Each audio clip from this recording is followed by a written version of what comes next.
Hi guys, आज की summary है हमारी क्लास 11th हिंदी का चैप्टर है हमारा भारत माता। तो आइए देखते हैं इस चैप्टर की समरी को।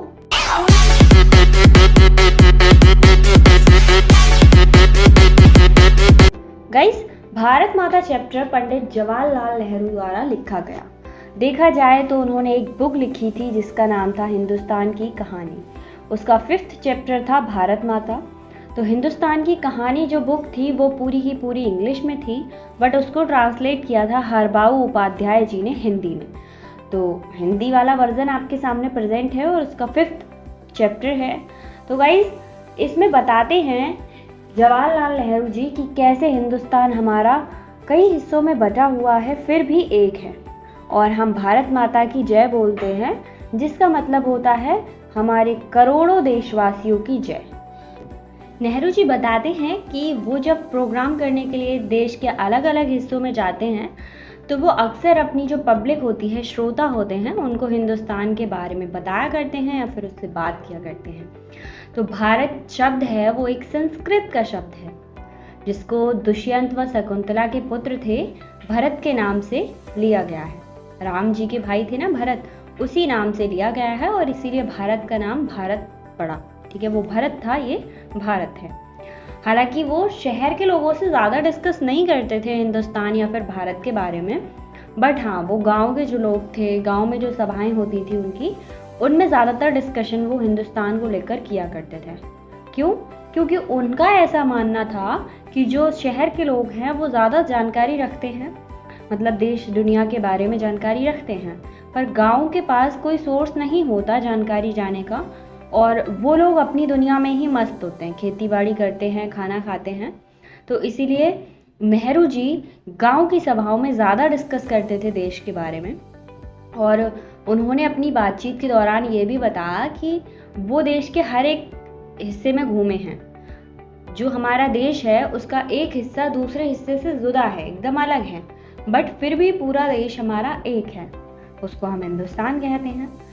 वो सभी समस्याएं जो लोग उन्हें बताते थे, उनको सुनकर उन्हें कहीं ना कहीं ऐसा लगा कि जो हमारे पूरब के लोग हैं, पश्चिम के लोग हैं, उत्तर के हैं, दक्षिण के हैं, क्योंकि उन्होंने सारी जगह घूम रखा था, वो जा चुके थे, तो उन्हें ये लगता था कि सारी जगह के किसानों की या फिर आम जनता की जो प्रॉब्लम्स हैं वो सेम हैं।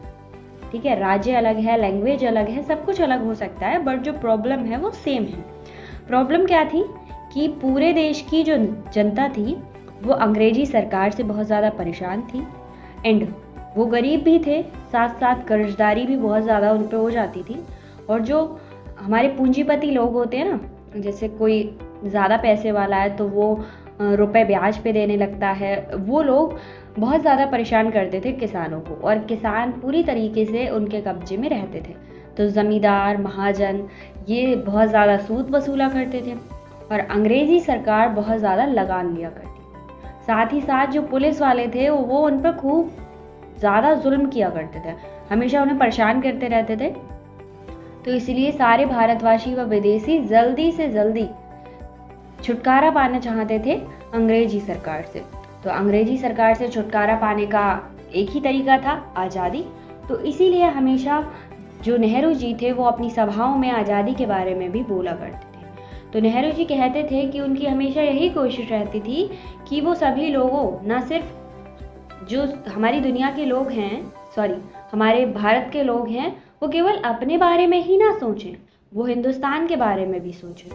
पर किसान के पास इतना समय कहाँ कि वो हिंदुस्तान के बारे में सोचे, क्योंकि उसका खुद का पेट भरना तो मुश्किल हो जाता है। उसका फोकस केवल इतना ही रहता है कि वो अपने बच्चों का पेट भर दे। ठीक है, तो वो बहुत सारे देश के एग्जाम्पल देते हैं लोगों को अपनी सभाओं में, जैसे चीन, स्पेन, आसियान, मध्य यूरोप, मिस्र व पश्चिमी देश एशिया।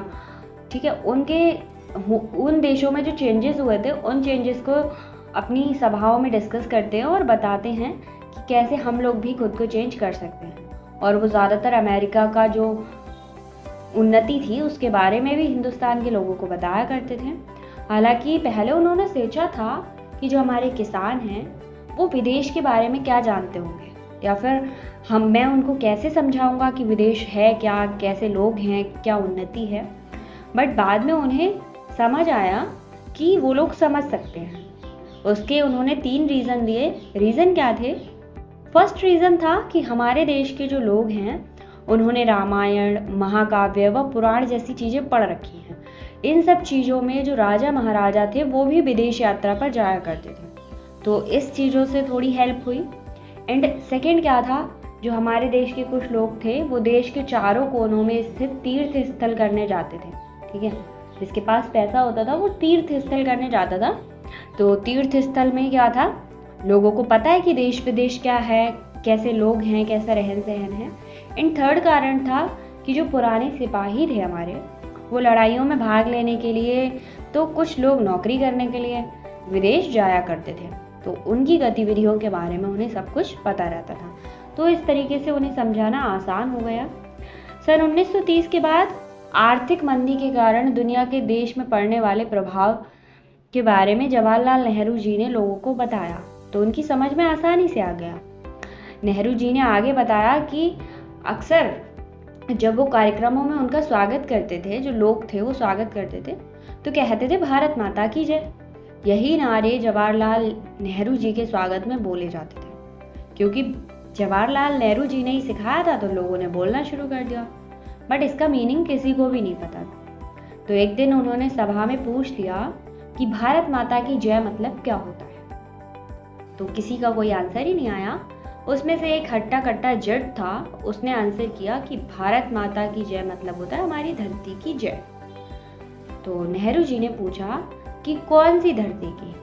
ठीक है, धरती माता की, तुम्हारे गांव की धरती की, या फिर जिले की धरती की, या सूबे की धरती की, या फिर सारे हिंदुस्तान की धरती? तो जाट किसान था, कोई आंसर ही नहीं कर पाया और उसने सिर झुकाकर वो नीचे खड़ा हो गया। तो नेहरू जी ने उसे समझाया कि जितना हम लोग देखते हैं, ठीक है, हमारे चारों तरफ, यही धरती नहीं बल्कि हमारे पहाड़, जंगल, अन्न से भरे हुए खेत खलिहान, करोड़ों देशवासी से मिलकर बनता है हमारा देश। ठीक है, भारत देश। और भारत माता की जय का मतलब होता है हमारे करोड़ों देशवासियों की, हमारे पहाड़ों की, हमारे खेत खलिहानों की, सबकी जय। ठीक है, तो एक तरीके से हम लोग खुद की ही जय बोल रहे होते हैं। तो नेहरू जी उन्हें ये समझाते हैं कि हम भारत माता का ही अंश है, क्योंकि हम मिट्टी से ही पैदा हुए हैं और मरने के बाद मिट्टी में ही मिल जाते हैं। तो एक चैप्टर रहा था क्लास 9th में या फिर किसी और में, तो जवाहरलाल नेहरू जी ने अपनी अंतिम, जो हमारा होता है ना शमशान भूमि से जो राख मिलती है, उस राख को कहा था पूरे देश में इसको छिड़क देना, क्योंकि मैं सहयोग देना चाहता हूँ अपने देश के लिए, कुछ ऐसा था। आप पढ़ेंगे तो पता चलेगा। तो उसी चीज़ को यहाँ पर बताया गया है कि हम अंश हैं भारत माता का और धरती से आए हैं, धरती में ही मिल जाना है। एक तरीके से वो भारत माता को ही अपनी माता बताते हैं। तो नेहरू जी का ये जो आंसर था, इसको सुनकर सब लोग चौंक गए और बहुत ज़्यादा खुश हुए, जैसे उन्होंने कोई खोज कर ली। तो गाइज, ये था इस 11th क्लास के हिंदी का भारत माता चैप्टर। आई होप आपकी समझ आया होगा। एंड अगर आपको लगता है कि आपके फ्रेंड्स को इसकी ज़रूरत है तो शेयर ज़रूर करिएगा। मिलते हैं नेक्स्ट चैप्टर की समरी के साथ। Thank you so much.